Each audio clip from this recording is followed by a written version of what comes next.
রাজধানী ঢাকার বিভিন্ন স্পটগুলি আমি ঘুরে ঘুরে দৃশ্যগুলো ধারণ করি। এখন আমি জাতীয় মসজিদ বাইতুল মুকাররম এবং স্টেডিয়ামের সামনে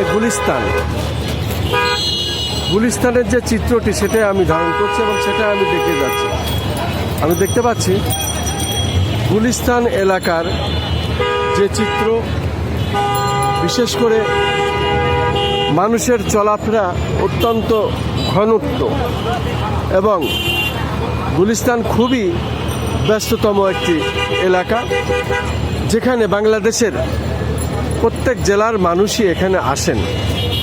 যেহেতু তাদের কাজের ক্ষেত্রে রাজধানী ঢাকায় আসতে হয়, আর রাজধানী ঢাকায় আসতে হলেই তাদের বিভিন্ন রুটে চলাফেরা করতে হয়। সে কারণেই রাজধানী ঢাকার এই গুলিস্তান এলাকায় বাংলাদেশের প্রত্যেক জেলার মানুষেরই যাওয়া আসা চলাফেরা আমরা দেখতে পারি এরকমই।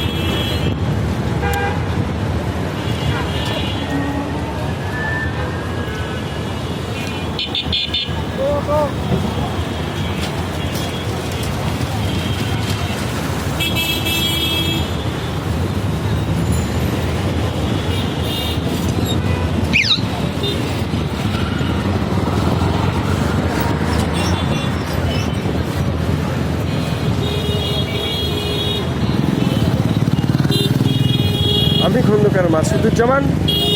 আমাদের চ্যানেলগুলির পক্ষ থেকে আমি ধারাবাহিকভাবে এই কাজগুলি করে যাচ্ছি। বিশেষ করে 35 বছর 36 বছর আমার প্রায় এই সাংবাদিকতার পেশা, এবং এই পেশায় নিয়োজিত হওয়ার পর থেকেই দীর্ঘদিন ধরেই বিভিন্ন ধরনের ভিডিও ফুটেজ আমি ধারণ করে থাকি। তারই ধারাবাহিকতায় আজ আমি রাজধানী ঢাকার বিভিন্ন স্পট ঘুরে ঘুরে দেখিয়ে যাচ্ছি। বিশেষ করে কমলাপুর রেল স্টেশন থেকে শুরু করে এদিকে গুলিস্তান, এদিকে মতিঝিল, এরপরে রাজধানী ঢাকার বিভিন্ন রুট, আশপাশের এলাকা আমি এভাবে ধারণ করে থাকি।